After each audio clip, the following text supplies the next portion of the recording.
Muito bom dia, boa tarde ou boa noite. Estamos começando mais um Experiências Contam. Eu sou a Tatiana Souza. Daiane Andrade por aqui, tudo bem? E hoje a gente tem um convidado que vai nos trazer muitas experiências para contar. Mas bom, vocês já sabem, né? Lá vou eu para minha colinha, meu cérebro não consegue decorar tudo e esse aqui tem um LinkedIn, um histórico enorme. Eu tive que fazer um resumo, mas eu vou deixar ele contar aqui para vocês com muito tempo. Então vamos lá. Ele é casado com a Beth. Ele é pai do Daniel e da Aline. E tem uma curiosidade muito interessante. Eles são gêmeos, pessoal. E eles nasceram dia 22/11/00. Veja, daqui a pouco ele conta essa história para vocês. Ele tem mais de 30 anos de experiências, incluindo em multinacionais. Ele é formado em comunicação e em negócios também. Mas ele é palestrante. Vamos contar comigo? Palestrante, mentor, professor, escritor, colunista da Exame, membro do Instituto Brasileiro de ESG, com foco em diversidade etária, top voicer no LinkedIn. E se não bastasse tudo isso, ele também é um grande empreendedor e ele vai contar tudo isso para nós com uma bagagem enorme de prêmios e reconhecimento. A gente está aqui com nada mais e nada menos, vamos ver se eu acerto o sobrenome, com Mário Windstock. Acertei ou errei? Eu acho que eu errei. Bem-vindos ao Experiências Contam. Muitíssimo bem-vindo. Estamos imensamente honradas com a sua presença. Muito obrigado, para mim é um privilégio, uma honra estar com vocês aqui. E falando uma palavra experiência, né, que é tão importante no nosso dia a dia hoje. Eu quero saber se eu acertei o nome. Eu acho que eu errei o nome. Nervosa. Tô nervosa. Estoque, vai, estoque. Muito Estoque. Vai. Poxa, Tá vendo aí? Já, experiência. Mas vamos lá. Desbrava pra gente como que começou a sua carreira, onde é que você se descobriu. Você se especializou na área de comunicação, né? Você é um comunicador nato, especializado. Pois essa lista que a gente fez aqui nas mãos, né? Deu enviesou, né? Criou tantos outros viés para tantas outras áreas e hoje você é top voice no LinkedIn, criando artigos muito direcionado para o etarismo, para a comunicação, é mentor de C-Levels, inclusive. Como que começou tudo isso, né? Conta pra gente um pouco da sua história. É muito bacana porque a gente, no passado, quando a gente olha para ele, a gente não percebe o quanto que pequenos detalhes fazem diferença. Eu comecei lá atrás na Rede Manchete de televisão, né, com o Adolfo Bloch. E eu fazia um trabalho muito pequeno, muito básico. Aquilo lá também me ajudou no que eu construí lá para frente. Então, eu comecei fazendo jornalismo, depois publicidade, depois fiz marketing na FGV, na Escola Superior de Programa de Marketing, na SPM, né? E hoje eu sou professor no Rio e São Paulo da própria SPM. Então, para mim, que sensacional! Isso é um orgulho, né? Você sair de uma cadeira de aluno para uma cadeira de professor, né? Exatamente. Incrível. E aí eu criei, eu primeiro, na área de comunicação, eu trabalhei em vários veículos que me deram uma experiência incrível. E naquela época nem existia internet, né? Para quem não sabe, né? O mundo não nasceu com internet. Isso é muito importante. Deixa eu contar para vocês. Pessoas, né, que estão acostumadas, nasceram respirando, gente. Alguns anos atrás não existia a internet, não tinha internet. Ou para quem conheceu os primórdios, a gente tinha internet assim no pulse, sabe? Era na linha telefônica. Demorava com barulho. Demorava, que era na meia-noite, né? Esconde o tamanho do quarto. E eu comecei na máquina de escrever manual. Eu tenho 55 anos, só para deixar claro. Tá? Nasci no ano que não terminou, 68. Né? Em dezembro de 68, alguns dias depois, uma coisa famosa no Brasil. Não, aí 5. E a gente começou na máquina de escrever manual. Né? Com tempo rígido para terminar uma matéria, em que eu entrevistava 10 pessoas e tinha que 15 minutos para escrever aquela matéria, porque senão o jornal não saía no dia seguinte. Era impresso, né? Era uma coisa impressa. Não. Para com isso, que virtual é esse? Né? Não existia palavra virtual. Não tinha palavra virtual. Sim, tinha. Entendia isso. Hoje a gente fala, né, da pressão, da comunicação ser rápida, Mas naquela época, o sair rápido era colocar para imprimir rápido, né? Você tinha imprimido, porque tinha que sair o jornal. Assim, tinha que distribuir o jornal. Tinha que distribuir o jornal, né? A pressão era oposta, né? É interessante fazer essa analogia, né? Depois a minha própria empresa, e eu fiz o meu próprio jornal, que hoje tem 29 anos, que é um jornal voltado para a comunidade judaica em Israel, e a gente aprovava o jornal, fotolito, ninguém sabe o que é isso, fotolito no jornal. Opa! Os dois sabem. À meia-noite, 1h da manhã, porque a gente tinha que imprimir e sair no dia seguinte, imprimia 4, 5 horas para ter aquilo lá. Tinha que fazer uma tiragem razoável, porque senão não compensava, fazer tiragem pequena. Então, era todo um processo. Saí do jornal, aí eu fui trabalhar no Citibank, fazendo todo um engajamento, inspirando os colaboradores do banco. Né? Também fazia o jornal interno no Citibank, no endomarketing, todo impresso, naturalmente. E o Citibank tinha, naquela época, era o maior banco do mundo, né? Globalmente, né? A gente fazia um trabalho que era maravilhoso, porque era incrível, eu adorava aquele trabalho. E tinha uma sala lá gigante, onde tinha uma coisa chamada computador. Mas era uma sala gigante, Computador gigante. Era a sala do computador, né? Aquela coisa que estava começando, né? Isso era década de 90? Década de 90, exatamente. Mas você pegou essa época, né? Eu já nascia. Sim. E aí... Verdade, fala a verdade, Tati. Eu ia comentar, você falando da datilografia, eu cheguei a entregar trabalho de escola e datilografado. Sim, eu cheguei a fazer curso de datilografia. Fazia curso, vamos falar a verdade. Eu fiz um curso de datilografia, da digitação. SD. Né? Eu fiz e meus trabalhos do ensino fundamental chegaram a ser de datilografado. Eu não cheguei a fazer curso, porque o próprio jornal foi o meu curso, porque eu escrevia tudo à mão. E depois já passava limpo. Gente. Imagina como é que era na minha cabeça na época. Aí o editor falou assim, Mauro, olha só, escreve direto. Eu falei, como assim escrever direto? Porque eram 72 toques que eu tinha que fazer. E tinha um tamanho, como é que eu ia prever? Olha a capacidade que a gente tinha que ter naquela época. Né, e também não dava para apagar, né? Porque não era que nem hoje, né? Você apaga, volta. Tinha que refazer tudo, sim. Então era uma trabalheira incrível. E aquele tempo que a gente não tinha. E era inovação, né? Precisava. Lógico. E era inovação, precisava.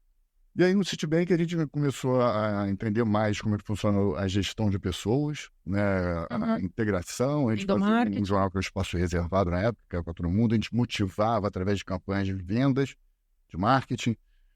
Só que o Citibank veio para São Paulo. Eu sou do Rio de Janeiro. Tudo isso era no Rio? Tudo no Rio. E aí eu acabei tendo que sair do banco porque não a sede veio para cá. E na hora que eu saio do banco, entrou o primeiro impacto importante na minha vida profissional. E aí é uma coisa que eu sempre passo para os meus mentorados. Atenção. Existe vida fora da empresa. Repito. Foi a primeira percepção que eu tinha. Porque eu tinha duas alternativas. A primeira era chegar num banco na época, que era o Bradesco, o Itaú, não tinham bancos digitais naturalmente na época.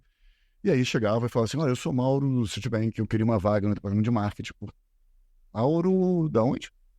Não esqueci, eu tinha saído do Citibank, tu não podia falar que era Citibank. Sim. Eu era Mauro.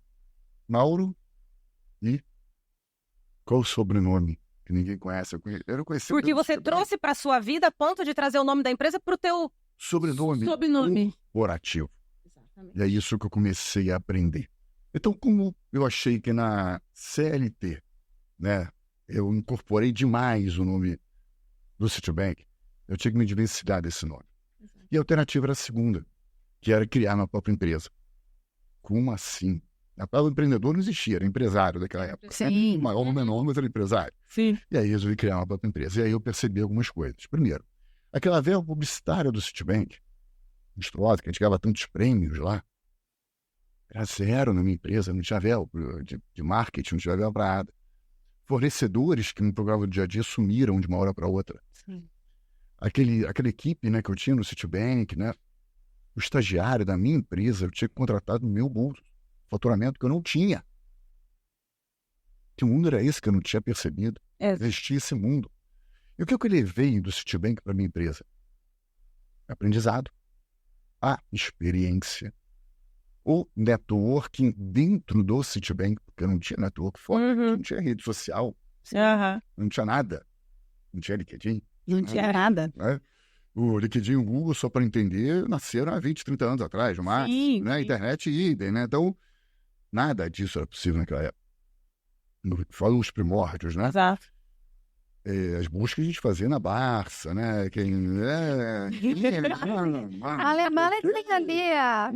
A gente até chegou a falar esses dias aqui, tinha um negocinho chamado páginas amarelas, né? Era isso que se tinha de contato. Classificados, quando buscava emprego. Anuários, dava aquela circulada e ia pra rua, né? Com os endereços. Era isso. Naquela época. Então, o que eu não levei? Justamente a marca profissional. E é isso que eu trago muito hoje. Quando a gente está na CLT, a minha percepção que eu tive naquele momento, eu demorei um tempo para perceber e, ao mesmo tempo, demorei muito mais para poder entender qual era o meu movimento. Não foi uma coisa simples e muito menos rápida. Eu ia te fazer essa pergunta, porque a partir do momento que você tem uma percepção de algo, você recebeu um baque. Exato. Né? E em cima desse baque, você teve que ressignificar. Né? E aí chegou a sua percepção. O que eu vou fazer? Eu entendi. Ok, que é o primeiro passo. E depois? O que eu vou fazer daqui para frente? Se eu estou pensando em abrir minha empresa, como é que ela vai ser? Com que planejamento? Do quê? Como é que eu vou atingir aquilo que eu fazia no Citibank? O Citibank é muito simples, né? Normal para todo mundo. Exato. Então, qualquer coisa, né? O Citibank se vende sozinho. Exato. É uma empresa. Quem vai vender minha empresa? Exato. Eu acho que muito da sua capacidade, e quando você está dentro de uma empresa, você tem todo o teu potencial, obviamente, né? Todo o know-how que você constrói ao longo de estudo e carreira e bagagem e experiências de mercado, mas você conta com uma estrutura. Isso. Né? Você conta com uma estrutura. Você estava ali sozinho com o teu know-how, sozinho com toda a sua bagagem, né? Com toda a tua bagagem. Cadê aquela estrutura? Cadê meu time? Né? Cadê principalmente, né? Cadê o budget? Eu acredito que não é nem o budget, né? Eu acho que esse é o desafio, não só da década de 90, mas é o desafio atual de todo e qualquer empreendedor no nosso país. Exato. A cultura de aprendizagem do brasileiro não é do empreendedorismo. A gente não aprendeu, a gente não cresceu pensando para ser empreendedores.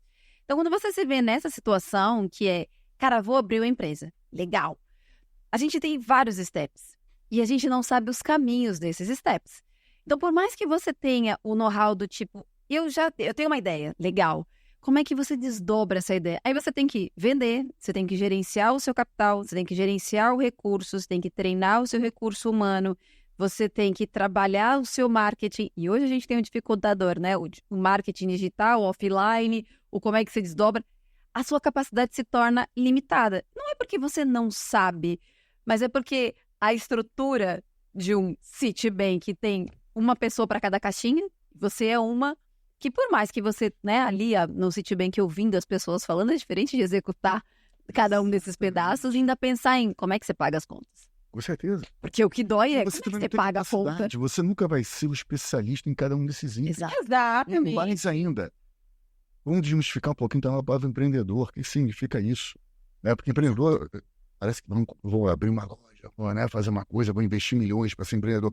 Um médico, quando abre um consultório, é um empreendedor. É um empreendedor. Ele está fazendo a área técnica dele, mas ele precisa fazer tudo o que você falou. Exato. Tem o jurídico, tem o marketing, tem a admissão das pessoas, tem a contabilidade, tem não sei o que, tudo. Exatamente. Ele precisa fazer. Exatamente. A gente estava conversando isso. É um administrador. A gente estava conversando isso sobre esse final de semana, a gente fala um pouco sobre isso. Do que de fato o dicionário fala sobre a palavra empreender. Executar tarefa difícil, árdua, desafiadora. A partir do momento que você sai da tua zona de conforto e você vai sair de uma potência que era o Citibank para fazer algo para você está empreendendo.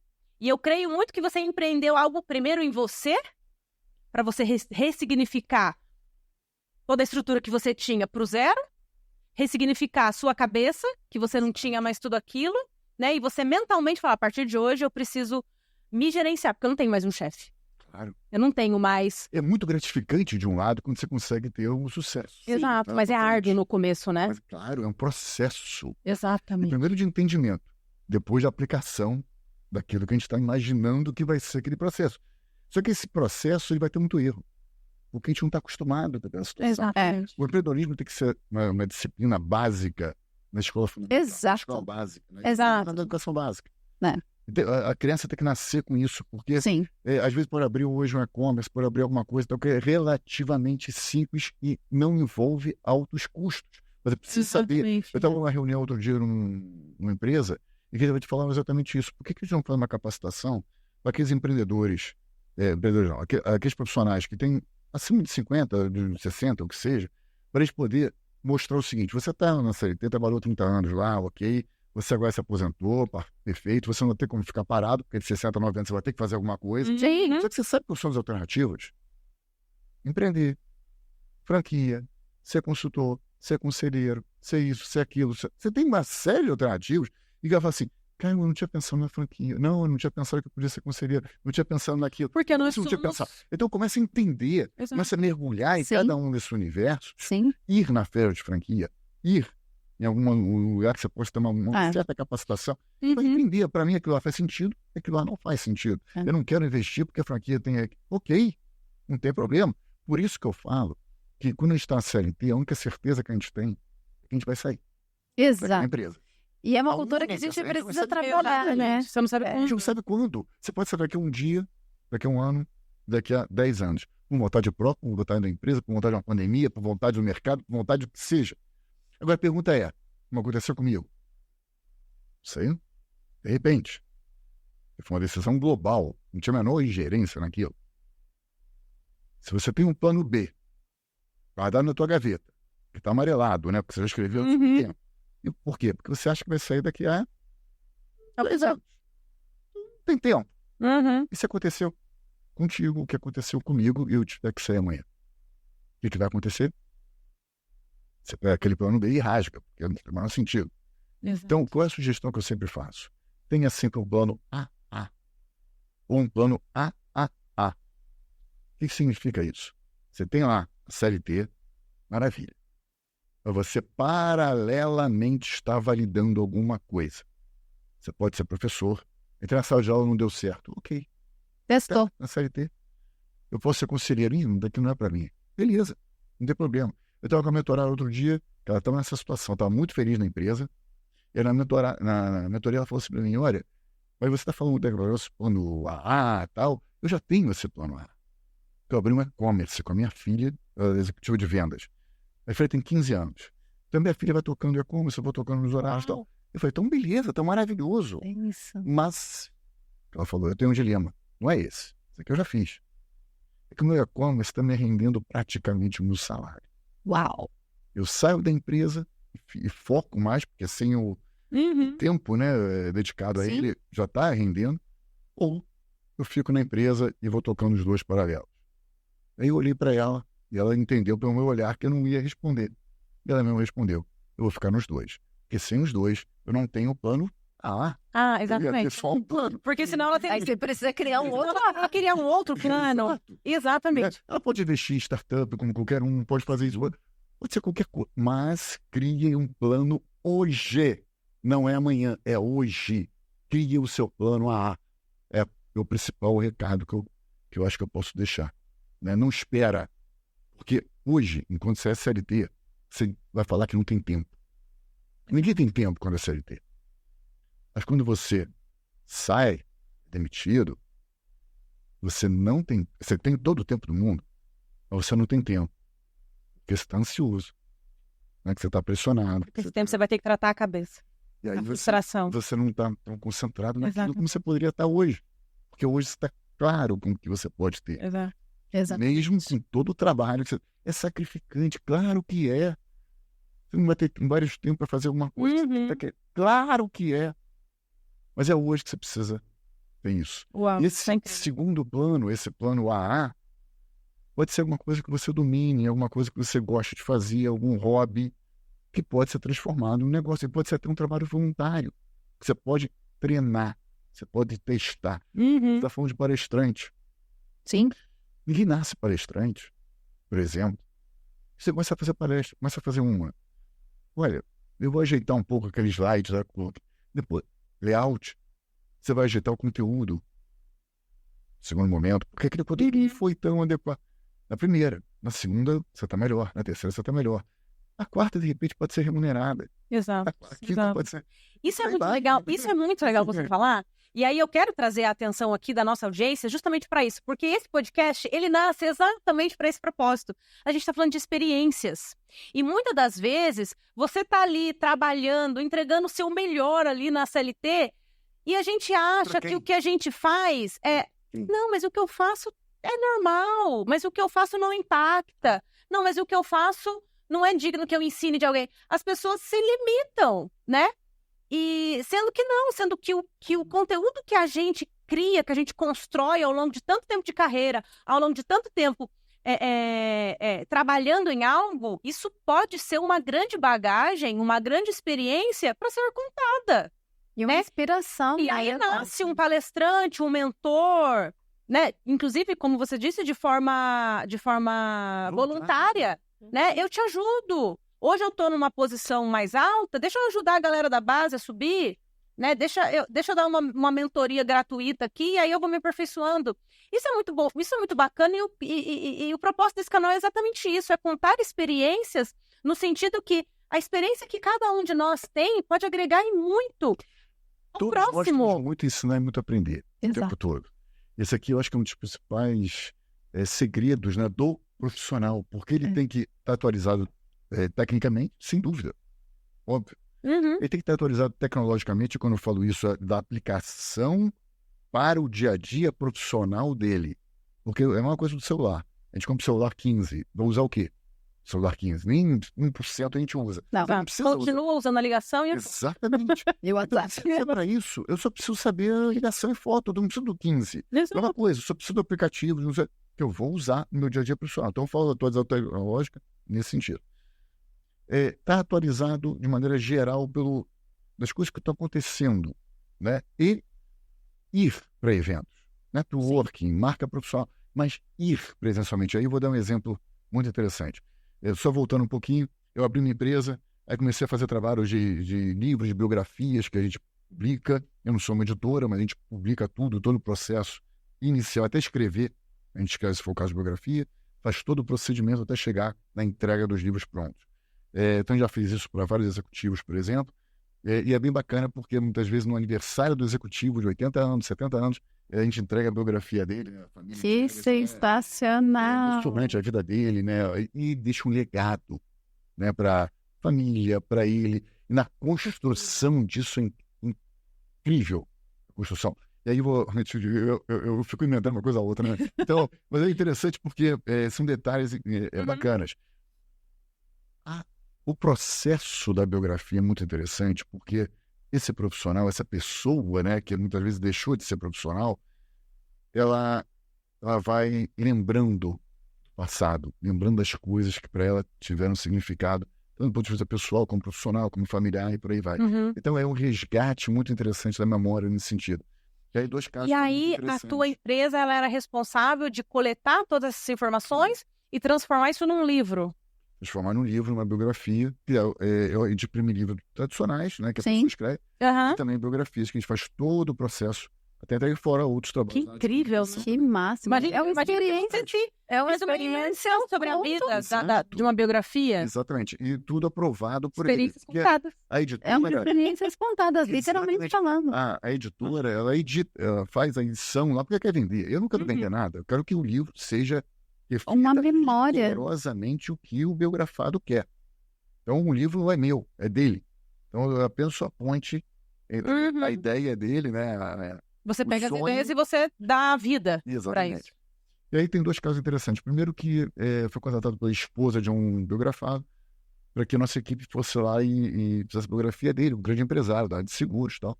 E estava lá, tem sempre um cronograma que a gente vai seguindo. Sim. E aí o cronograma não estava andando, talvez eu ligar para ela e falar assim, está acontecendo alguma coisa, jornalista, sabe, tem algum furo, alguma coisa. Não, é tudo normal. Tá bom. Aí passou um tempinho, mesma coisa, né? É estranho, alguma coisa está esquisita nesse tempo. E aí eu fui falar com ela depois, eu falei assim, não, é o seguinte, ele tem Alzheimer.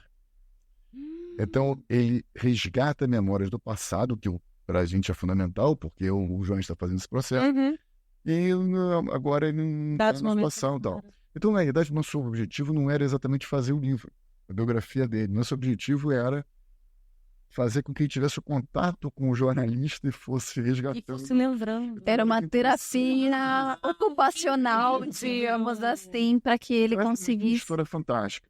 E a outra história, a gente aprovou todas as etapas do livro com a autora do livro, é uma poesia que ela escreveu, a gente não entra no mérito, Sim. boa, foi toda a parte de revisão apenas. Chega na última etapa, a impressa, naturalmente, a gente foi mostrar para ela a boneca, né, que é um modelo, né, Sim, que do livro. antes está impresso, para poder aprovar o papel e tal. E ela olhou lá, já tinha aprovado tudo. E começou a chorar. Ela chorava. Eu imagino a emoção que não deve ser. Eu falo, mas não é só emoção, tem alguma outra coisa aí. Aí passou meia hora, tá todo mundo acalmando ela lá. A gente conseguiu entender o que era. Porque ela diz, eu tinha 20 anos, 21 anos. Ela falou o seguinte, olha, esse livro que vai sair agora não é apenas um livro. Ele é, para mim, minha vida. Porque meu pai disse que eu nunca seria nada. Nossa. E agora eu sou uma poetisa, sou uma escritora, eu sou alguém e eu tô publicando esse livro. Uau. Então, É a Isso, tangibilização. né? O significado, né? E não são livros, né? não é... É a tangibilização de algo para ela. Se a gente comparar com o comportamento, imagina o que não saiu ali do peso que ela tinha nas costas. Aquelas poesias, né? De desabafo, né? O Até quanto... escrever, porque escrever, seja poesia, qualquer outra Sim. coisa, o diário é uma prova Sim. disso, tem um significado emocional muito forte. Você consegue se expressar Sim. de uma maneira Exatamente. cientificamente está comprovado. Sim, isso, tá comprovado. né? Eu sou do diário. Eu cresci escrevendo em diários. Depois de adulta, eu escrevia assim, religiosamente todos os dias. Sabe aquela coisa, oi, querido diário? A minha Hoje eu infância comi toda, um minha babalu. Você Hoje sabe aquela achei coisa- uma figurinha. Uma coisa muitíssimo divertida. Eu fiz isso recentemente, 3 semanas. Meus diários todos estão indo na casa da minha mãe. É uma caixa deste tamanho. Que legal. Todos os meus diários, eu falo pra minha mãe que quando eu passar 10 da melhor, eu vou publicar meus diários. Todos os meus dates do passado. E aí, fiz isso 3 semanas atrás. Eu vou pra casa da minha mãe, aí eu vejo a caixa enorme lá. Aí eu vejo, o que eu tava fazendo exatamente no dia de hoje, Que legal. em 97?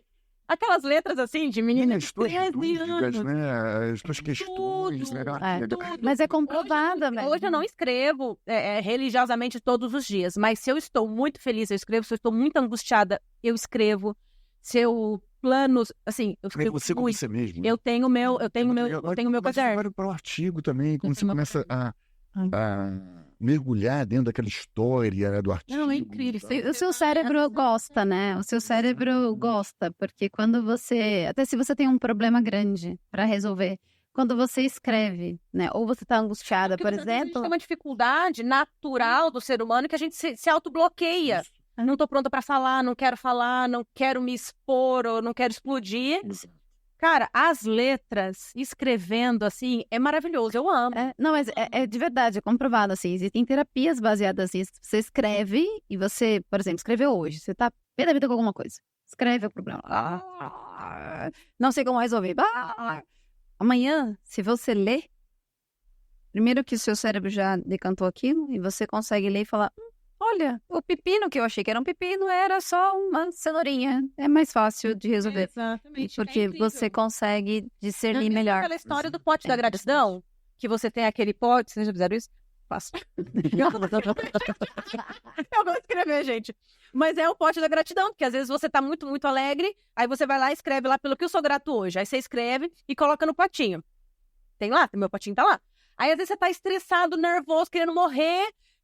Eu preciso lembrar de alguma coisa pra não me matar hoje. Aí você vai lá no potinho. Uau, há 3 semanas atrás eu tava muito feliz. Então, por que eu tô bravo hoje? Eu tenho motivos. Porque às vezes a gente tá tão ali na rotina, na dinâmica do dia. Faltou dopamina, você falou, eu preciso pegar algo. Você volta lá no livrinho da gratidão, você volta lá no potinho da gratidão. Você fala em gratidão, é uma coisa interessante, porque também está comprovado que a felicidade pra gente também está atribuída a quantos elogios a gente faz para os outros durante o nosso dia. É real. Olha só. É tão interessante, porque isso se reverte positivamente. Se reverte para nós. É por isso porque a gente fica mais alegre, a gente sorri. Né? Quando a gente entra e alto astral, aquele local, a gente transforma ele. Se não tiver, a gente vai transformar. Exato. Com aquele sorriso, com aquele olhar, com aquela simpatia, né? Você entra no Uber, né? Bom dia. Hã?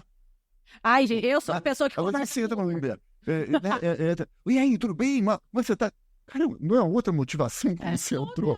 Porque só um reflexo da natureza, né? Se a gente começar a observar mais a natureza, a gente for igual ela, assim, em alguns momentos, a gente consegue ser um pouquinho melhor, assim, né? Você viu a natureza brava contigo, igual vai da árvore, né? Não, você não pega pra você. Não, ela tá sempre lá, tô aqui, o sol tá lá, né? Se a gente conseguisse reverberar como eles, a gente seria... Mas somos seres humanos, gente, seres humanos, né? A gente não... consegue ainda, né? Mas é treinável. É treinável. É o que você fala. É o treino. Tem que treinar. Repete. Pra ter uma ideia, eu sou da comunidade judaica, né? Faço o jornal da comunidade judaica há 20 e poucos anos. Poucos que eu quero dizer, é quase 30, né? Mas enfim. A gente fala só de startup, de inovação, de empreendedorismo, de medicina, de cultura, tudo isso. Mas é interessante porque tem uma defesa pessoal israelense que é o Krav Maga. Sim, Demais. Não, é a arte marcial mais mortal do mundo, se eu não me engano, não é isso? Mas é a defesa pessoal mais mortal do mundo, né? Pode ser que seja, eu não tenho essa informação, mas o que acontece é que ela é muito prática. Sim. Ela não envolve nenhum tipo de faca, nem nada disso. Faca ou material, qualquer coisa. E por que eu estou mencionando ela? Porque primeiro que é uma coisa prática. Ou seja, se alguém vier para cima de você por alguma razão, você sabe rigorosamente como vai mover aquela pessoa para que ela não te atinja. Depois mobilizar ela de alguma maneira. E isso vale para qualquer tipo de pessoa, qualquer idade, qualquer sexo, qualquer coisa. Então na aula tem todo mundo. Eu estou falando de estupro, eu estou falando de coisas que eu não vou dizer que sejam evitáveis em todos os casos, porque naturalmente... Sim, claro. Sim. Tem como se proteger, ou pelo menos se recebe orientação de como sair, porque o objetivo não é matar o outro. Defesa. Se defender. Mas ela é uma das mais poderosas. Né? Então, o que acontece com o Gafagá? Tem 2 horas de treino, a primeira hora é físico, e a segunda hora é treinamento específico. O que significa? Vamos supor que você tem que pegar lá o agressor nesse ponto. Você vai ficar a aula inteira fazendo isso. Não é aqui, é aqui. Não é aqui, é aqui. Fica. Depois de 1 hora fazendo isso, na aula seguinte, você vai repetir esse exercício. Isso. Aí vai ficar. Eu tô cansado, mas é assim mesmo. O treino é esse. O treino. Porque se você colocar aqui, não vai dar certo. Tem que colocar exatamente aqui. Então esse treino serve para a nossa vida profissional. É treino. A palestra vai errar, o professor vai errar, o outro vai errar. Mas se você repetir isso 50 vezes, pode ser que você vai evoluindo. O empreendedor vai errar, né? O empreendedor vai errar. O 10º vai sair melhor do que o 9º, que vai ser melhor do que o 8º, por aí vai. O artista não erra. Quando entra no palco. Exato. Ele tem 30 anos de profissão, tá errando? Tá. Ele vai improvisar para fazer alguma coisa. Improviso é resultado da experiência. Se tivesse a experiência, você não improvisava. Você ficava nervoso. Até porque errar faz parte do aprendizado. Se você não errar, você não vai aprender mesmo, né? É não repetir erros antigos. Exato. É realizar erros novos. Se desafiar para esses erros novos. Eu tô lá. Pode ser que eu erre? Pode ser. Mas eu vou nesse movimento. Aí eu quero contar uma historinha que é bacana também. Porque o que eu fiz? Eu comecei a perceber lá atrás que essa área de comunicação toda, que eu tinha vários projetos, entre os quais a biografia e o livro, estão mudando muito rapidamente pela interferência radical de uma coisa chamada tecnologia. Rede social, meu jornal, virou virtual o meu jornal, a gente saiu do impresso, foi para... E virou colorido, porque na época era preto e branco. Ficou bonito, entendeu? Só que isso envolve custo, envolve... A tecnologia chegou e falei, peraí, por que eu preciso distribuir um jornal que tem um custo absurdo? Eu posso fazer ele virtual. Porque a internet está começando a ter e-mail, né? Eu dava e-mail, né? Alguém se lembra do e-mail, né? Eu preciso mandar para mala direta. Alguém se lembra do e-mail, né? Existe ainda uma coisa chamada e-mail, né? Então, Que e-mail hoje pode até se dizer que tá um pouquinho defasado. Agora tem Instagram. E vai geral, receber o e-mail, mandar, né? Mas Não, porque hoje no mundo corporativo, olha, eu te mandei um e-mail. Me manda pro WhatsApp. quanto tempo você mandou? Um mês até? Não tem mais e-mail hoje. A galera quer tudo pelo WhatsApp. Eu comecei a perceber que a tecnologia está influenciando demais as áreas de atuação. Então, o que eu comecei a fazer naquela época? Eu comecei a ir para todos os eventos que eu podia ir. A tudo. Era área de comunicação, era área de tecnologia, não sei o quê. Algumas coisas eu entendia, outras coisas eu não entendia nada. No dia é tudo. Mas isso eu conheci no jornalismo também. Uma vez eu fui entrevistar, que eu fazia matéria, né, estou voltando um pouquinho no tempo, de tudo. Era geral, eu não era específico que eu fazia de economia de negócio. Mas não era específico da economia. Eu entrevistei todos os ministros, entrevistei 5 presidentes da República, entrevistei um monte de gente. Incrível. Mas eu não fazia setorial, eu não era setorial. Então, uma vez era energia, outra vez era imposto de renda, outra vez era tecnologia, outra vez era... Ou seja, eu tinha que me informar também. Por que eu estou falando isso? Porque uma vez eu fui fazer com um presidente do sindicato da construção civil, não sei o quê, estava quietinho lá. Aí eu falei, meu Deus do céu, eu estou ouvindo o que os caras estavam falando lá, estava tentando entender alguma coisa, porque todos setoriais, já todos focados naquilo lá. E aí, na segunda entrevista, eu comecei a perguntar um monte de coisa para ele. Aí ele virou para mim e falou assim, olha, irmão, você ficou quietinho na primeira e agora você não para de falar, deixa os outros perguntarem alguma coisa. Então, porque eu já estava aprendendo, já estava começando. Agora a informação ali. Eu sou igual a menina artificial, Tudo brincadeira, né? Mas depois eu fiquei muito amigo dele, depois não sei. Então, era bacana isso, mas o que me mostrou é o seguinte, eu estava querendo ir para tudo que eu podia. Eu ia para a tecnologia, para isso, eu absorvia aqui. Até chegou um dia, foi um dia talvez chamado de mágico um pouquinho, uma sexta-feira de manhã, eu estava num evento, e aí uma amiga minha que eu fiz um próprio evento, falou assim, olha, Mauro, eu estou com 2 ingressos aqui para um evento que vai acontecer, e a pessoa que ia comigo não vai poder ir. Você quer que eu te dê esse ingresso? Eu falei, o que é esse evento? É o tal de Startup Weekend. Eu falei, que significa esse negócio? É de comer, vive aonde? Isso que é fim de semana? O que tem fim de semana com essa tal de Startup? Zero, assim, de... Ela falou, não, vai no evento, que não sei o que, vai quando é o evento, eu vou ver a minha agenda e tal. É hoje à noite. Uau. Eu falei, hoje? Tem 1 hora para entender o que é startup. Entendi. Daí, ok. Aí eu cheguei no evento, e significava 54 horas a gente criar uma startup, começando na sexta-feira de noite, entregando o resultado final no domingo. Uau! Eu falei, peraí, 3 dias? Vou perder o fim de semana também? Por isso é o weekend. Eu não sou hoje à noite, alguma coisa ligada a esse tal de startup, mas aí eu fui, cheguei em casa e falei, não sei se eu vou voltar. Pelo amor de Deus. Eu sou tiro. Olha, Você não queria aprender? Era uma imersão, não. Imersão, mas olha a cabeça, né? Olha como a gente vai aprendendo as coisas. 150 pessoas lá, média de idade 19, 20 anos, mais ou menos, e eu lá com os meus. Talvez o dobro, né? Da idade. Ou seja, era praticamente mais velho, se não era o mais velho que tinha lá. 150 pessoas, aí dividindo em grupos lá, eu me meti num grupo desse. Aí falei, olha, eu acho que eu vou voltar só porque fica chato com aquele grupo lá, pessoas que eu não conheço. Mas pra mim ficava chato, né? Vou voltar. Voltei lá de manhã.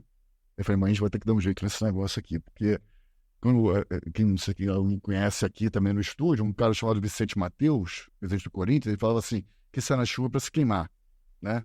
Então, né? Falava isso, presidente do Corinthians, né? Então, mais ou menos aí, né? Eu tava na chuva lá, vou me queimar, se eu for o último colocado também. Tudo bem? Eu tô lá. E aí eu comecei a interagir, falei, não, esse negócio vamos fazer alguma coisa aqui, vamos... E aí o grupo tava fraco, não fazia nada, não tava nada a ver com nada, aquele negócio. A gente chegou no domingo, de tarde, e tinha que apresentar alguma coisa, não tinha nada pronto 1 hora antes do evento. A nossa apresentação tinha 2 slides. Um era oi, eu sou eu, e o outro era... Né, Tchau. Era sobre tecnologia. E você tava ali... Só que os outros grupos todos, sei lá por quê, tinha o QR Code, que era uma grande inovação na época, tinha não sei o quê. E eu tô falando, ai meu Deus, eu tô uma vergonha. Ainda bem que eu não vou apresentar esse negócio, porque Não sou eu que vou lá. A regra do evento era uma menina que ia apresentar e ela tremia. A gente da startup, tinha esquecido o nome, eu falei, calma, não fica nervoso. calma, vamos lá. Mas a comunicação estava lá. Tava lá e ela... Não, eu tava... Aí respira e tal, não sei o que, são só 4 minutos, só. Só 4 minutos em 4 minutos, né? Entre baque, e aí ali. Aí chegou nessa hora, a gente é o sexto, né, de 15 grupos, sei lá, e aí ela foi apresentar, chegou mais uns 2 minutos, todo mundo começou a aplaudir. Falei, cara, eu olhei pra ela, falei, 2 minutos? São 4 de apresentação, tô querendo expulsar a gente, tá tão mal, a gente tá tão ruim assim nesse negócio.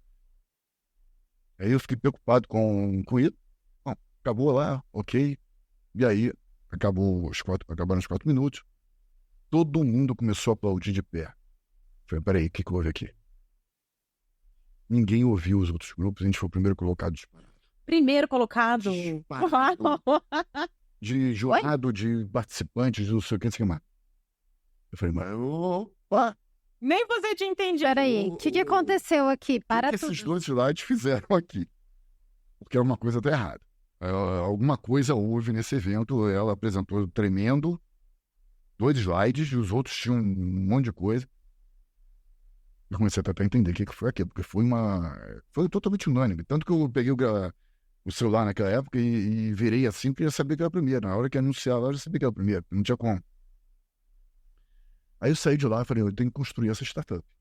A gente começou a entender por que influenciou tanto todo mundo lá. Todo mundo veio falar que o conteúdo da apresentação tocou no coração de cada um. Por quê? Porque todo mundo tinha um pai, tinha uma mãe, tinha um avô, tinha uma avó. Precisava daquele serviço. E qual era? Era o atendimento para pessoas acima de 60 anos. Pessoas que tinham alguma dificuldade e estavam sedentárias, não podiam trabalhar, não podiam sair de casa e tinham que receber, aí que a startup funcionava, a ajuda de alguém para ter uma aula de informática, uma aula de idioma, uma aula de alguma outra coisa que interessasse aquela pessoa. Que serviço fantástico. E sabe por que a gente validou aquela situação? Porque a gente precisava mostrar que era factível, que alguém tinha que pagar, que era o ideal, mesmo na validação. Qualquer coisa que podia pagar. E aí entra o networking também, que é interessante, porque a gente foi em Copacabana para validar, ninguém... Como assim? Vai, não sei o que e tal. É legal, muito bacana, eu compraria, claro que eu compraria. Você pagaria quanto? Pagaria R$100, não sei o que, pagaria... Não sei, você pode pagar agora só R$10. Mas eu não tenho tempo agora, porque eu vou pra praia, eu vou... Eu falei, a gente não conseguiu ninguém. Até que a gente ia pegar um táxi para voltar para o local, e aí passou um amigo meu, que ele tinha 84 anos na época. Eu falei, vem cá. É você. É você. Deixa eu te explicar uma coisa. Não adianta falar de startup, porque não entender o que é startup, né? Sim. Olha, aí você muda o discurso. Uma pessoa aqui que tem essas habilidades, você pode ter uma aula com ele e tal, e depois se você achar bacana e tal, você remunera ele R$1. Não precisa ser mais que isso. Só para falar que você pagou efetivamente o cara. Ok, eu topo. Aí ia começar com uma aula de informática, não sei o quê, ok, beleza. E aí a gente voltou de táxi e deixou o professor lá. É o seguinte, você vai dar uma aula de meia hora para ele, liga pra gente para falar se tá tudo ok, pra gente poder falar que foi comprada essa aula. Ele está no táxi, nada do cara ligar. Passou uma hora. Nada. 1h30, nada. Falei, meu Deus, você não comprou esse negócio. Aí passou 2 horas, aí ele começa assim. Mauro, olha só. Eu tava com ele agora, eu falei assim disso. Eu falo, você comprou, não comprou, pelo amor de Deus. Foi um privilégio enorme falar com ele, porque eu descobri que ele é da área. Eu falei, depois de você conta a tua historinha. Só me dá binário, sim ou não. E aí ele foi e falou, ele comprou, ele pagou tanto. Eu falei, beleza, depois você conta tudo, ok. A gente fez um negócio. Ou seja, a gente validou a startup, porque alguém tinha pago e tal. Só que impactou. Na hora que impactou, eu sentei e falei, 60 mais, o que significa isso? Aí tudo começou, né? Por que 60 mais? Por que a gente não pode descer para 50 mais? Porque a partir desse momento você conseguiu... Desculpa, né? Porque a partir desse momento você conseguiu achar mais uma... Você já era da comunicação, você já era um excelente CLT, se empreendeu em você e aí virou um empreendedor da comunicação. E nesse evento de startups você descobriu mais uma veia que você poderia ali empreender. Falar sobre longevidade, falar para esse público. Só que eu já pivotei logo de cara. Para esse público, ok, mas Se eu descer um pouquinho e falar sobre 50 a mais. Não, mas 50 a mais são 25% da população. Sim. Vamos falar de mercado de trabalho, então. Eu Sim. não falava do Citibank de mercado de trabalho, falava de economia, não falava. Aí comecei a olhar e falei, 50 a mais. Vamos lançar, então, o Hub 50 a mais. Porque eu queria... Ali, o primeiro evento que a gente fez vai reunir 30 pessoas. Eu falei, vamos lançar, então, para 30 pessoas, naquele salão e tal, ok? Colocou lá para vender os ingressos. A gente queria vender, para validar também. No primeiro dia já tinham 30 pessoas esgotadas para o evento. Eu falei, não, então vamos ampliar. E fechou o evento, a gente teve que fechar a porta com 250 pessoas. Uau! Ou seja, era uma dor. Tá validando, é uma dor. E aí a gente foi lançar o Hub 50 a mais. Na hora que a gente começou a lançar o Hub 50 a mais, no LinkedIn, eu comecei a receber um monte de mensagem. Eu tenho 42, tenho 43, tenho 40. Caramba, não reduzi para 40. Para 40. Não tem jeito. Aí, Isso foi mais ou menos que ano? 2017, 18. Tá. E aí a gente lançou o Hub 40 a mais. Na mesma semana, a época lança capa, a época de negócios lança uma capa. Velho aos 35 anos, fala 35 anos, nem pensar. Vamos subir para 50. Eu vou lançar 40 para subir para 50. Não tem nada de 35 anos. Então, meu trabalho vai ser tentar contribuir para essa faixa etária, para que não precise nem de 40, nem de 50, nem de 60, falar sobre etarismo, falar sobre mercado de trabalho, tudo isso. E aí, depois, eu tenho uma pesquisa também dizendo no InfoJobs que 70% dos profissionais acima de 40 anos já sofreram preconceito etário. InfoJobs é parceiro nosso hoje. O que eu quero passar é o seguinte, a partir desse movimento que a gente começou a fazer de hackathon, que o Startup Week é um hackathon, o que eu percebi? Que nesse aprendizado, nesse processo de aprendizado, eu aprendi que era startup. E hoje sou parceiro da Copa do Mundo de Startup. Isso é eu aprendi incrível. que era hackathon. E hoje sou jurado do maior hackathon do mundo, que é o hackathon da NASA. Sensacional. E realizo hackathons e organizo hackathons. Olha aquele... Um belo Aprendi. benchmark para nós, É entendeu, incrível. Tati? Exato. E o hackathon que lhe permite a integração geracional. Empodera, né, quem está realizando, porque você não um grupo vencedor, mas aquele debate, né, você constrói e aperfeiçoa soft skills, comportamentos, espírito colaborativo, você começa a pensar em soluções que sejam reais, você começa, dentro da empresa, a valorizar o colaborador, marca empregadora está ouvindo ele também, né, aquele processo todo, você está fora disso, construindo soluções viáveis de se fazer, porque você tem que pensar em como vai formatar aquilo, como vai organizar, se é viável, se não é viável, como é que você vai financiar. Então, todo esse processo do hackathon é extremamente valioso. É por isso que eu comecei também a implementar isso. Então, e como que tem sido as buscas pelas empresas, das tuas palestras, para conscientizar hoje essa contratação, para ter hoje um time de trabalho multigeracional? Falei certo, né? Geracional. isso. Como que tem sido hoje as suas buscas? Você tem visto melhora? Você tem visto hoje essa... Porque hoje, quando a gente fala de diversidade, eu tenho certeza que hoje, se a gente falar com a nossa audiência, quando a gente fala de diversidade, de cara vem raça, de cara vem orientação sexual, mas etarismo eu acho que ainda não pegou a colocação devida, né? E a gente está no mercado de trabalho, então a gente vê hoje um choque de gerações, né? Que, infelizmente, a gente acaba vendo gerações brigando, né? Você falou eu vou responder tudo, mas você falou duas palavrinhas que são super interessantes. E aí entra um outro espírito que é o questionamento sobre nomenclaturas que a gente utiliza. E não é uma crítica a você, pelo amor de Deus. Imagina. A gente tá mais pra aprender. reflexão.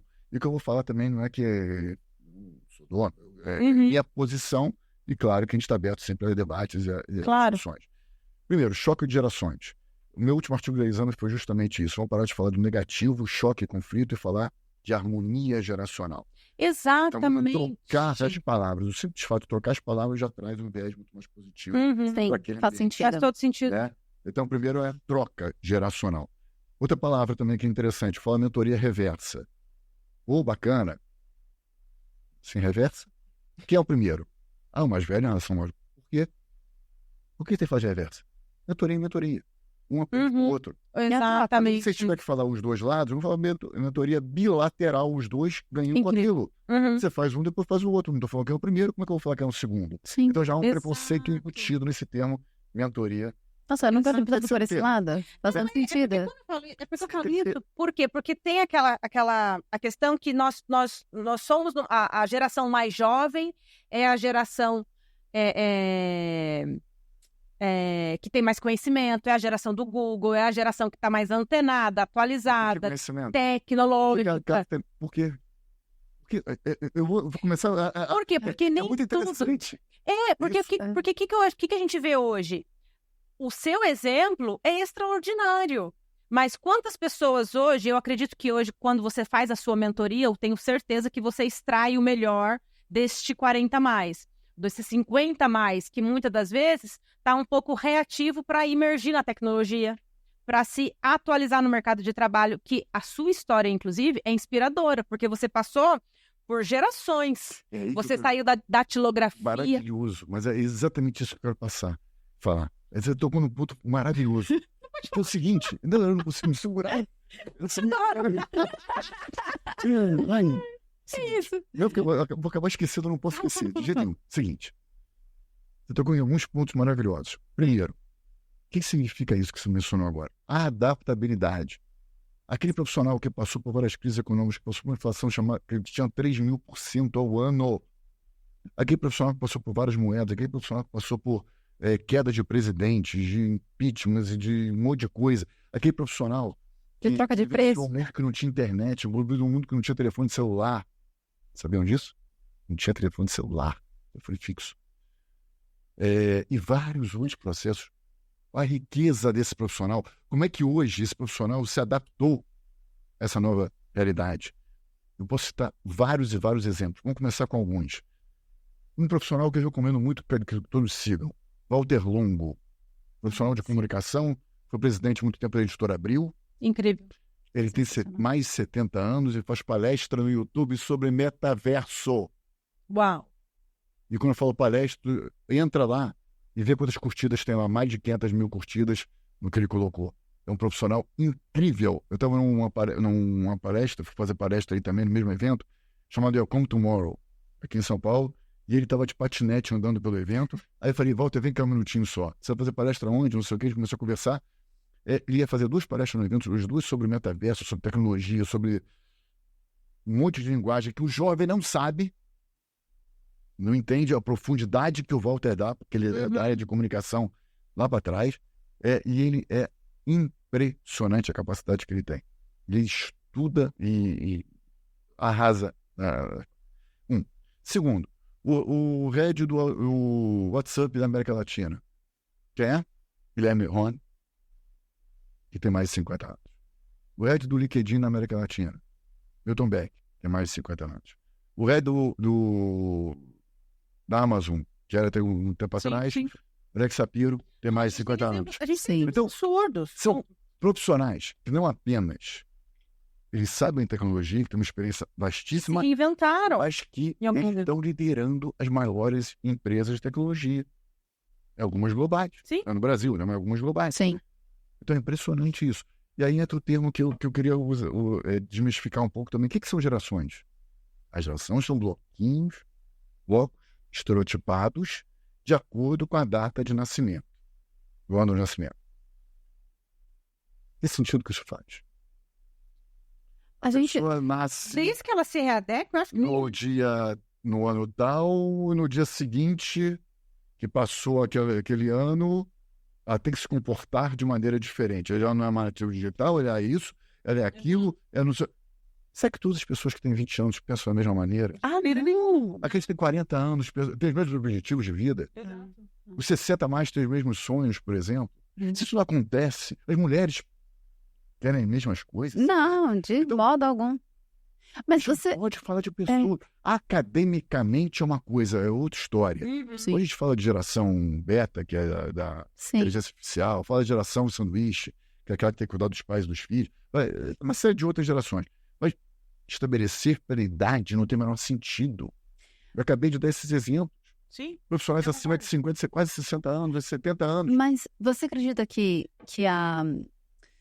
as mídias, principalmente a mídia social, né? Porque acho que hoje o que diferencia, né, ao meu ver, que é o boom, né, é a facilidade que a gente tem de receber informação. Acho que a gente hoje não tem, que a gente brincou, né? A gente não tem mais a curadoria tão afinada, não é tão afinada, a gente não leva tanto tempo para colocar uma notícia no mercado. Então isso faz com que a gente coloque a notícia muito rápido.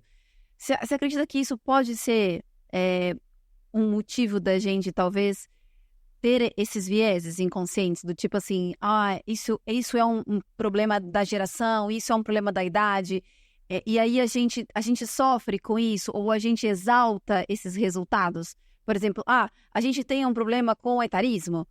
Será que é esse tipo de comunicação ágil? Velado, invisível muitas vezes. Invisível muitas vezes. Tá. Todos os tipos de preconceito, né? Que eu tô dizendo, Sim. Invisíveis, são velados.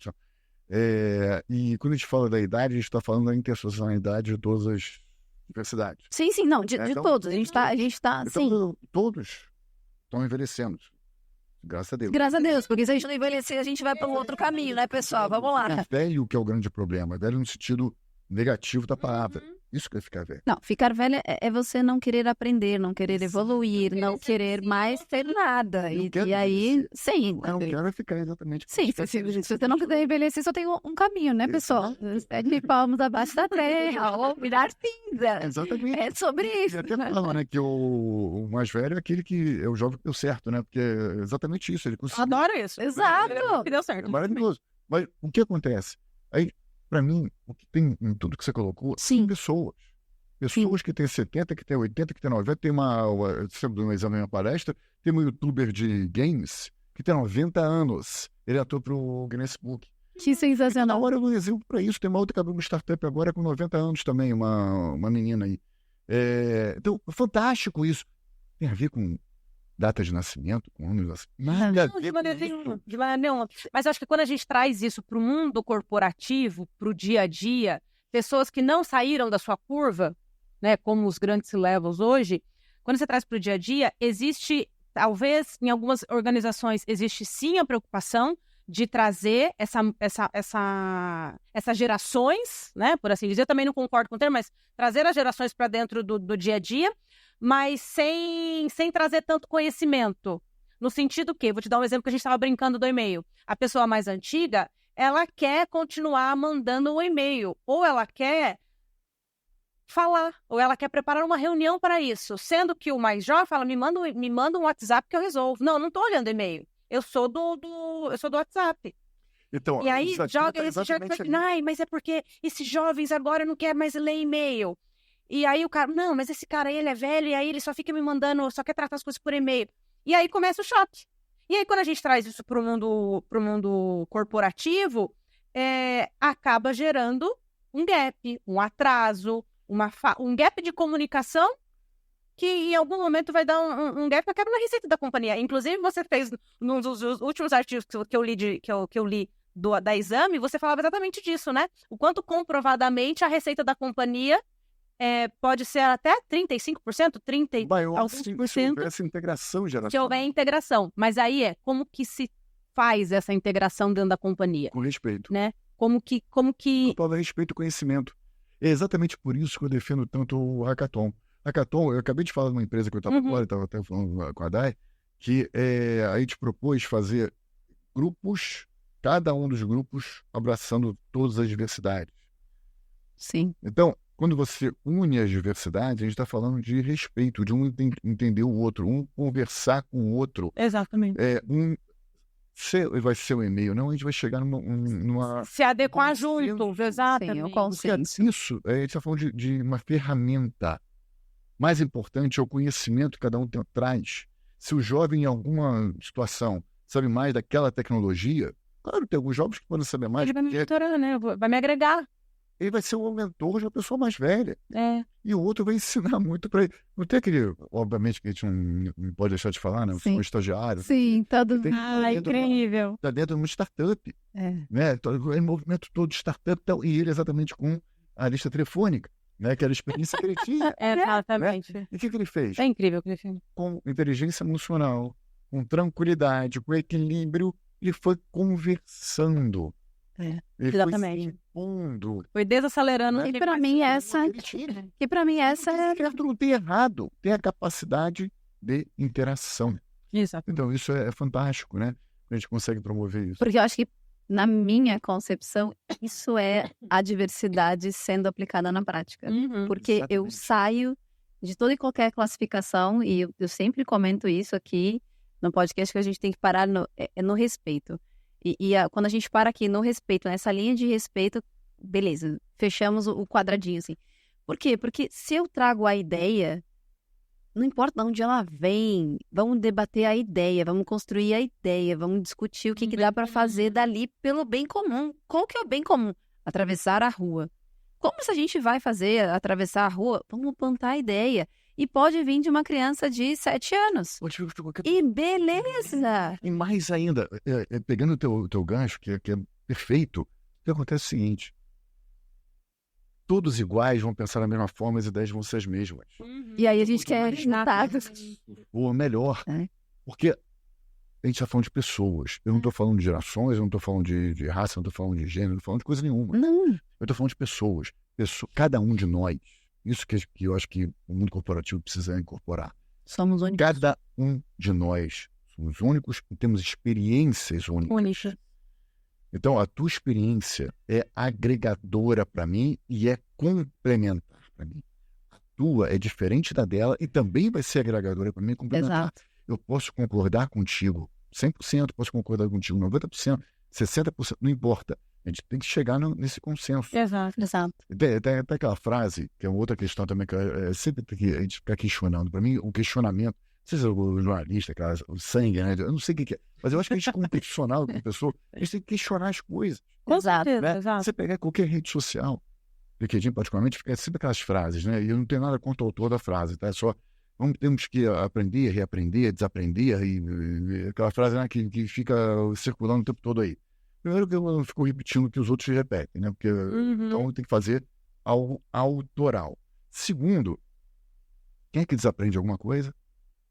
Ninguém desaprende nada. Não. Vamos entender que o processo de aprendizagem ele é geral. Se eu rejeito algo que eu fiz lá atrás, eu fiz para rejeitar hoje. Exato. Um erro que eu cometi, ou um pensamento que eu tinha que não é tão acertado hoje. Sim. Então eu não vou desaprender nada. Eu posso reformular aquilo, né? Reaprender aquilo que foi colocado. Em português, claro, não existe, não pode existir desaprender, ninguém apaga nada da memória. Pelo contrário, não quero apagar. Se você apagar é porque você tem alguma... Você perdeu a memória. Não, você pode ter uma doença, né? Acho que não é uma boa ideia. Exatamente. Né? Eu vou repetir meu erro, porque eu não aprendi. Se aquilo antes... Você vai fazer de novo. Exato. No aprendizado, eu não estou evoluindo.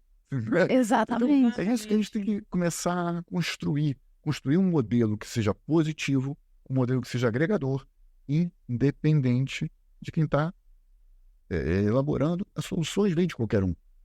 Né? Eu lido muito com o Israel, né? Então o Israel tem uma concepção que é muito bacana, até porque ela é nação empreendedora, né? Sim. Então, exatamente a filosofia deles, que é o seguinte: eu estou numa sala, tem lá o presidente, tem o estagiário, né? Além de outras pessoas que estão lá. Se o estagiário, isso estou falando de cultura israelense, tem depois, quem quiser, eu posso mandar o link de uma entrevista que eu fiz com o empreendedor israelense lá, falando sobre isso. Que legal. Em 5 minutos, isso que eu vou falar. Ai, manda. Esse estagiário, se ele tem alguma ideia diferente ou discorda do CEO e não falar na reunião, ele é criticado depois. É a cultura das startups. Ele tem que criticar. Se ele achar que o CEO, dane-se que é o CEO, ninguém é para te criticar. Porque a ideia que vem do estagiário ou vem de qualquer um É uma ideia. pode ser muito Pode mais ser interessante muito do que aquela que está vindo do CEO. Então, a filosofia é essa. Quando você entende que todos devem contribuir em discutir e debater a ideia e não o profissional. Não profissional. Isso. Ou não se limitar Mas pela isso- hierarquia. Exato, mas aí quando a gente entra nesse quesito, a gente entra no fator cultural. Exatamente. E aí a gente entra num ego muito maior. E aí a gente tem que trabalhar outros quesitos, né? Porque aí a autoria vem, a hierarquia vem, o eu comando, o eu faço, a forma que eu faço, o eu estou certo, não é o colaborativismo. Sim, né? Eu acho que E aí, o hackathon... E aí, quanto mais eu estou me empoderando sobre o meu cargo dentro de uma hierarquia, o liderado está aqui se fechando. Eu gosto. E isso é um modelo que a gente vive hoje, inclusive nas redes sociais. Aí vem, por exemplo, no LinkedIn. Ah, mas olha só, eu comecei no LinkedIn hoje e não tive 1 milhão de curtidas. Peraí, calma. Primeiro, você pode começar hoje, pode ter 50 anos de LinkedIn e você não vai ter 1 milhão de curtidas. Segundo, para que você precisa de 1 milhão de curtidas? Se eu tiver uma mensagem inbox e nenhuma curtida, nenhum comentário, e essa mensagem inbox me dizer o seguinte, eu quero te contratar para uma palestra, para mim está tudo ok. É resultado. E outra coisa no LinkedIn, por exemplo, que é fundamental. No LinkedIn que eu falo na vida profissional, mas estou Sim. exemplificando no LinkedIn. Primeiro, ego fora de questão. Segundo, resultado direto. Terceiro, que aí entra o networking e a marca profissional, que é por quanto, a pergunta básica do LinkedIn, além dessas duas, é o quanto os outros estão replicando você. Replicando o teu nome, replicando o teu artigo, o teu conteúdo. Isso vale muito. Porque Eu tenho uma quanto mais você é marcado em post dos outros, mais você está entrando naquela... na rede dos outros, mais chance você tem de ser visto. Você está se empoderando naquele assunto. Organicamente. Eu falo sempre organicamente. Então, isso é muito bacana. Você fez um evento, você escreveu um artigo, você participou de uma palestra, se os outros estão divulgando o teu nome e sobrenome, isso é que vale. Você falar de você mesmo, eu sou maravilhoso. Isso não tem o menor sentido. Usar adjetivos no LinkedIn. Deixa para os outros falarem isso. Deixa para os outros replicarem e os outros... eu saí dessa empresa que eu falei hoje e 5 anos depois o diretor da empresa já publicou no LinkedIn que eu tive lá, que a gente fez, está fazendo projeto. Não foi eu que eu publiquei, porque nem deu tempo de eu publicar. Ele já se antecipou e já viralizou. Depois eu posso mostrar a quantidade de curtidas. Que maravilhoso. E aliás, porque essa era uma das minhas curiosidades. Você é top voicer no LinkedIn, né? E hoje é um selo muitíssimo bem reconhecido de uma plataforma profissional tão importante quanto o LinkedIn. É minha curiosidade, eu acredito que da nossa audiência também, como que isso aconteceu? Você, ali nessa sua aventura, né, de se imergir na tecnologia lá no Hub 50, que virou Hub 40, hoje você continua, você é mentor ainda, né? Você ainda... Eu já fiz mais de 800 mentorias nos 2 últimos anos. No Hub 40, né? Porque ficou Hub 40, né? Hub 40 mais. É bem bacana a tua pergunta pelo seguinte, porque a gente começou a intensificar um pouco a divulgação no LinkedIn, tanto que eu falei que tinha... pivotei, né, a ideia inicial para 40. E eu comecei, depois de 2, 3 meses, o LinkedIn percebeu que tinha alguém falando sobre diversidade etária. E aí ele deu que não era comum até então. Exatamente. Né? Ele deu o selo de LinkedIn Top Voice exatamente porque tinha alguém abordando outra diversidade que não era aquelas que estavam se falando. Exatamente. Mais comum. E logo depois que o LinkedIn deu isso, umas 2, 3 vezes depois, a Exame me convidou para escrever uma coluna lá. Incrível. Depois o Terra me convidou para escrever outra coluna, depois o portal Startup me convidou. E aí hoje eu sou colunista de... Eu dei entrevista, eu só semana passada dei entrevista para a Folha, entrevista para o Valor, dei entrevista para vários lugares. Gente, dá um Google no nome. Dá um Google. Quanto de material que aparece? É que, como eu produzo livros, né? Eu já escrevi 5 livros. Eu vou sair mais 2 livros agora até o final de abril. Semana que vem que eu vou lançar em outro depois. Ele é fantástico, assim, é maravilhoso. E assim, eu vou pedir para ele compartilhar uma coisa com vocês, que o dia que eu soube pela boca dele, eu fiquei assim, uau! A gente fala muito de LinkedIn, né? Muito. Mas eu queria que ele contasse para vocês o tamanho do que é o LinkedIn. Ele está contando um pouco do ser um top voicer no LinkedIn, de como é bom, de como é bom ter, né? E do quanto é importante você ter a sua marca pessoal, né?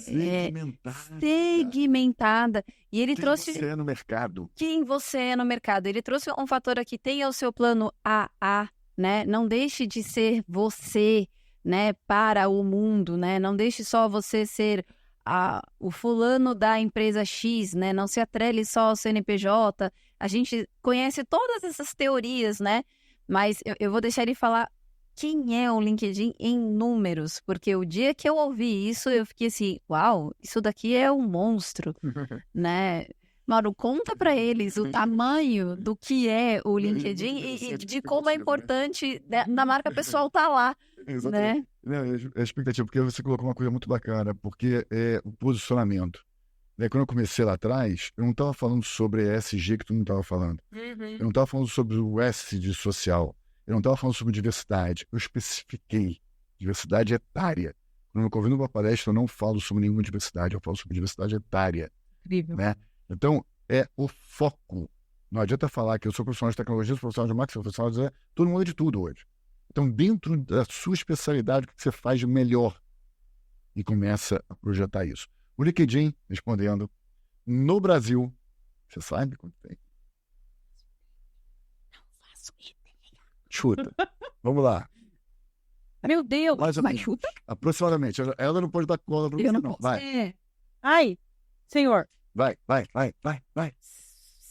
10 milhões. 10 milhões, beleza. 10 milhões deve ter nessa esquina aqui, o LinkedIn.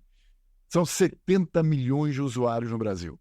70 milhões. 70 milhões de profissionais conectados a uma rede que é virtual e gratuita. Uau. Como você está sendo projetado dentro dessa rede? Há uma vitrine chamada perfil. Há uma outra etapa do LinkedIn que é o networking, relacionamento. 70 milhões de profissionais estão dentro do LinkedIn. Você pode falar com qualquer pessoa no LinkedIn. Tem que ter técnica. Você fala com qualquer pessoa. E terceiro, como você está projetando o teu conteúdo, a tua experiência, através de postagem, através de artigos, como é que você está colocando isso em evidência, agregando valor para os outros? Porque no comentário, se colocar parabéns lá... Aquele parabéns automático, né? Parabéns. Sucesso. E... Gente, vou deixar um recado aqui. Inclusive, quando acontece alguma promoção ou é meu aniversário que fica aquelas mensagens automáticas, eu não respondo, porque é automático. Eu já falo, Boa. Eu já não respondo. A pessoa não deu o trabalho de escrever uma mensaginha pra mim. Mas aí, uma questão é, a gente falou, né, você falou de como que você se projeta no perfil ali, qual conteúdo que você posta, como que você se porta, enfim. Mas único exclusivamente para você concorrer a uma vaga. Que você não seja uma pessoa que eu não posso. Pelo contrário. Eu não me como que se diz? Eu não escrevo textos. Eu não apareço muito ali, mas eu quero me candidatar para aquela vaga. Você é um perdido no meio de 70 milhões de pessoas. Exato. Por quê? Porque na hora que você candidatar aquela vaga... O que te desloca? Na hora que você candidatar aquela vaga, seja lá qual for, qual é a hierarquia, não importa que vaga é aquela. O que o profissional vai fazer, que o recrutador vai fazer? Procurar currículo. Procurar? Perfis, currículos. No LinkedIn. No LinkedIn. E aí vai entrar no teu LinkedIn lá. Já vê tudo vazio. Que adianta? Aí, esse é o profissional, como eu estou todo, que faz. Então, se aquele perfil não estiver adequado, não representar rigorosamente a sua experiência. Tem mentorado meu que eu falo assim, que ele fala para mim assim, olha, eu tenho pós-doutorado, eu tenho mestrado, eu tenho não sei o quê. Aí eu falo para ele, ok, eu estou vendo o teu LinkedIn aqui. Você colocou aonde isso? Eu ia fazer, né? Eu ia colocar. Cara, você tem que dar valor a você. Você às vezes não se enxerga. Eu olho para aquele executivo e falo, a primeira coisa que eu falo para o executivo é o seguinte: você sabe que você está sentado nessa cadeira? Você está há 10 anos sentado nessa cadeira de diretor. Né? Já ultrapassou teve várias promoções aí dentro. Você hoje está nessa grande empresa como diretor. Você não acha que tem algum valor? Porque senão a empresa não teria te demitido há muito tempo. Né? Você consegue projetar isso, a tua experiência, os teus resultados, a tua bagagem profissional, as tuas ações que você faz voluntariamente ou então os profissionais, no LinkedIn, nessa rede tão abrangente. Exato. Então, E aí já não é... Você não se enxerga. Então, e aí já não é... Autoconhecimento. A própria pessoa já não tá se limitando. Eu não quero colocar minhas coisas no LinkedIn. Eu sei que eu sou, e muitas das vezes o network vai me ajudar. Eu não vou perder tempo em ficar lá no LinkedIn criando Você não quer perder conteúdo, tempo com ele? né? Quer perder tempo com a empresa? Exatamente. Por quê? Porque é a mentalidade que a pessoa se enraiza ali, né? E não é só perder para a empresa, né? Eu acho que o recado fica, o LinkedIn é o seu teste de autoconhecimento. Exato. Teste. Instrução, Não, nada. e para você também expandir o seu eu, né? Assim, eu uso muito o LinkedIn para outras coisas. Eu tomo café com profissionais da minha área. Eu mando mensagem quando eu vejo, por exemplo, eu leio livros e eu acho que os autores são muito bacanas e que os autores estão no LinkedIn. Eu mando mensagens, eu pago a conta premium, então eu mando mensagem. Cara, eu achei o máximo o seu livro me ajudou em A, B, C, D. Eles respondem. Às vezes a gente troca figurinhas com essas pessoas. Porque amanhã ou depois, né, eu falo pra Tati, eu tenho 2 convidados que a gente vai estar aqui em breve, nessa cadeira aqui, que eu contactei pelo LinkedIn. Assim, que eu fui lá, gostei do perfil, vi conteúdos, persegui eles ali pelo LinkedIn, vi que fazia muito sentido estar no Experiências Contam. Literalmente persegui, porque daí eu começo a estudar. Eu sou muito by the book, gente, assim. Eu vou lá, eu leio, eu entendo o que faz sentido, o que tem de conexão com aquilo, onde é que eu vou aprender, o que a pessoa tem, né? Como foi com o Mauro, tipo, nossa, tem muita coisa aqui que eu posso aprender, o que a gente pode se conectar, vamos trocar figurinha. E aí, eu falo, quer sentar lá pra conversar com a gente? Quer trocar figurinha com a gente? Vamos expandir conhecimento, vamos multiplicar conhecimento? Eu uso o LinkedIn pra isso. Então, assim, eu tem um problema aqui no projeto que eu tô rodando. Deixa eu ver se tem alguém na minha área aqui. Nossa, olha, tem uma pessoa que implementou. Eu mando uma mensagem. Meu, tô com um problema aqui. Você já viveu isso? E essas pessoas respondem. Exatamente. Então, eu acho que esse é o barato da gente começar a conectar com o legado, né, das pessoas também no mundo. Então, o LinkedIn é o seu autoconhecimento e um pedacinho do legado para o mundo. Porque se você dispõe o seu tempo, que é a moeda de troca mais valiosa que você tem, porque não é o dinheiro, galera, é o tempo. E você troca uma figurinha com a pessoa, você é muito boa em vendas. Cara, alguém deve estar sofrendo com vendas. Um trick que você dá para a pessoa destrava, fala, era isso que faltava no meu trabalho. Beleza, é o seu tempo que você deu para aquela pessoa e foi. Então eu uso muito o LinkedIn para isso. E eu quero fazer uma provocação. Você sendo especialista do LinkedIn, já está mais do que claro que é totalmente válido a pessoa fazer esta avaliação, ser uma pessoa empoderada, né? Ser uma pessoa notada, se tornar uma pessoa notada dentro do LinkedIn. Com conteúdo relevante. É muito importante, gente. Com conteúdo relevante. E como que essa pessoa é vista? Eu tenho a minha opinião, eu quero que você fale isso. Como que essa pessoa é vista quando ela começa a fazer isso a partir do momento que ela atualiza lá o Up2Work? Quando ela coloca o verdinho lá que ela está disponível. Mas colocar isso. É isso. Audiência, vamos entender. É ruim, né? Da minha avaliação, sim. Eu também acho. Por isso que eu queria. Eu queria a visão de um especialista. É uma exposição desnecessária, eu acho. Não, porque a pessoa ela é oculta no LinkedIn. Aí, de repente, ela atualiza lá, Up2Work. A partir do dia seguinte, é conteúdo. Acabei de me especializar no curso tal. Isso não é legal. Acaba se tornando... Mas não pode utilizar o conteúdo para um objetivo específico. Perene. Exatamente. Que conteúdo valioso. E eu me lembrei de outras pessoas que... Se você pegar a lista no LinkedIn, dos mais seguidos no LinkedIn, não estou falando de mais conexões, seguidos no LinkedIn, você vai ver que praticamente todos, pegar os 10 primeiros, praticamente todos, tirando uma ou outra sessão, tem mais de 50 anos.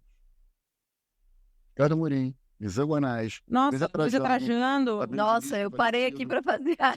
Eu acho que nenhum tem menos. Então, acho que nenhum olha tem a menos. presença de conteúdo experiente, de inspiração, Exatamente. dentro da maior rede profissional.